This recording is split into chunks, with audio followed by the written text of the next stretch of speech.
শুভ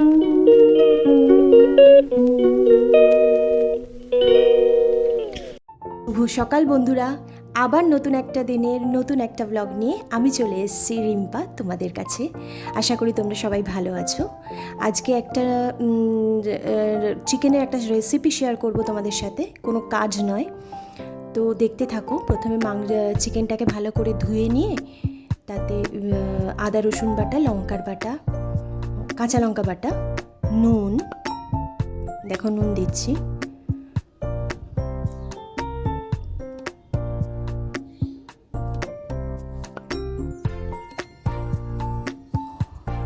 লঙ্কার গুঁড়ো, হলুদ, লঙ্কার গুঁড়ো দিচ্ছি, হলুদটা আগেই দিয়ে দিয়েছি,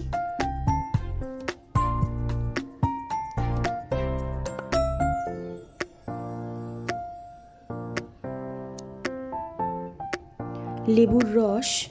লেবুর রসটা দিলাম এই কারণে যে চিকেনে যে কাঁচা গন্ধটা থাকে সেই গন্ধটা যাতে না থাকে সেটার জন্য। তোমাদের কাছে যদি লেবু না থাকে তাহলে ভিনিগার দিতে পারো।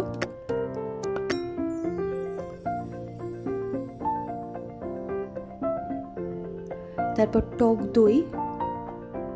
টক দইটা দিলে কি একটা সফট ব্যাপারটা আসে। তো এই সমস্ত কিছু দিয়ে ভালো করে মেখে নিয়ে মাংসটাকে 30 থেকে 40 মিনিট মতন ম্যারিনেট করে রেখে দিয়েছিলাম।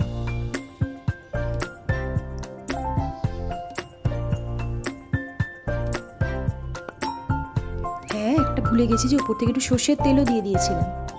তো এই সমস্ত কিছু দেওয়ার পর ভালো করে মেখে রেখে দিয়েছিলাম। এরপর বেশ কুচি কুচি করে পেঁয়াজ কেটে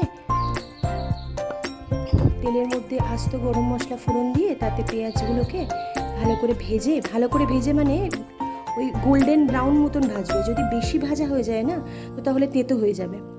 ঠিক এরকম কালারটা আসার পর একটু আদা রসুনের পেস্ট দিয়ে 2 চামচ মতন আদা রসুনের পেস্ট দিয়ে ভালো করে নাড়ার পর তারপরে আরেকটু লঙ্কা বাটা দিয়ে দেবে, কাঁচা লঙ্কা বাটা। কেননা আগে তো আমরা কাঁচা লঙ্কা বাটা দিয়ে ম্যারিনেট করেই রেখেছিলাম। তো এরপরেও তোমরা যেরকম ঝাল খাও সেটা বুঝে কাঁচা লঙ্কা দেবে। তো আবার একটু কাঁচা লঙ্কা আদা রসুন বাটা দিয়ে ভালো করে নাড়াচাড়া করার পর দেখো এটা পেঁয়াজটা অনেকটা সফট হয়ে গেছে। তো এরপরে টমেটো বাটা দিয়ে দিয়েছিলাম। তো টমেটো বাটাটা দিয়েও বেশ 7-8 মিনিট মতন ওটাকে ভালো করে নাড়াচাড়া করতে হবে যতক্ষণ না তেলটা রিলিজ করে, কেননা টমেটোর একটা কাঁচা গন্ধ আছে। এরপর আমি একদম কমিয়ে দিয়ে দেখো তারপরে মশলাগুলো দিয়েছিলাম, মানে স্বাদ মতন আবার নুন, হলুদ, লঙ্কার গুঁড়ো, ঝালের জন্য একটু লঙ্কার গুঁড়ো আর কাশ্মীরি লঙ্কার গুঁড়োটা দেবে রঙের জন্যে। তারপরে ধনে গুঁড়ো, জিরে গুঁড়ো, ধনে গুঁড়োটা 2 চামচ মতন দিলে আর জিরে গুঁড়োটা 1 চামচ মতন দেওয়ার পর ভালো করে ওটাকে নাড়তে হবে, খুব ভালো করে কষতে হবে।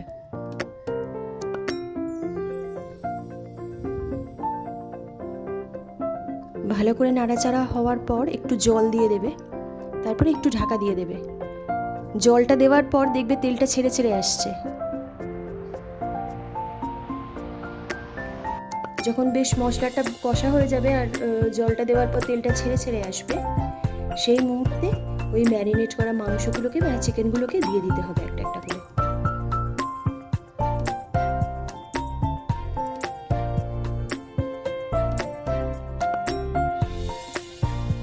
ওই টমেটোগুলোর যে জলটা ছিল সেটা দিয়ে দিলাম ধুয়ে।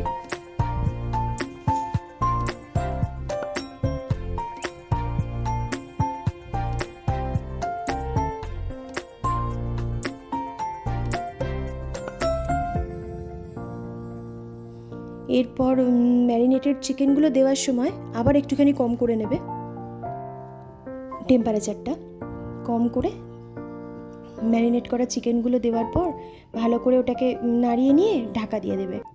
তারপর কোনো জল দেওয়ার প্রয়োজন নেই, কেননা চিকেনটা থেকে যে দই টইগুলো মাখা ছিল এবং যে মশলা দেওয়া ছিল চিকেনটা থেকে নিজে থেকেই মানে জল রিলিজ করবে। তো তো সেই জলই রান্নাটা হবে, আর এক্সট্রা করে জল দেওয়ার কোনো প্রয়োজন নেই, সেদ্ধ হয়ে যাবে, বেশ ভালোভাবে সেদ্ধ হয়ে যাবে আর খুব টেস্টিও হবে। যদি এক্সট্রা করে জল দাও না, টেস্টটা নষ্ট হয়ে যাবে, কেননা চিকেন থেকে অলরেডি অনেকটাই জল বেরোবে। একটু ঢাকা দিয়ে রাখবে, ঢাকা দিয়ে আবার ঢাকা খুলে তারপরে আবার একটু নাড়িয়ে নিয়ে আবার ঢাকা দিয়ে এরকমভাবে ঢাকা দিয়ে খুলে এরকমভাবে রান্না করতে, মানে বেশ নাড়াচাড়া করে রান্না করলে আপনি যে জলটা বেরোবে চিকেন থেকে সেই জলেই রান্নাটা হয়ে যাবে। দেখো কত জল বেরিয়েছে। এরপর ওপর থেকে ধনে পাতা থাকলে ধনে পাতা ছড়িয়ে দেবে। তো আমার না ধনে পাতাটা ছিল না, সেই কারণে আমি কসৌরি মেথি আর ওপর থেকে গরম মশলার গুঁড়ো দিয়ে ভালো করে নাড়িয়ে নিয়েছিলাম। ব্যাস, আর কিচ্ছু করার নেই, চিকেন রেডি।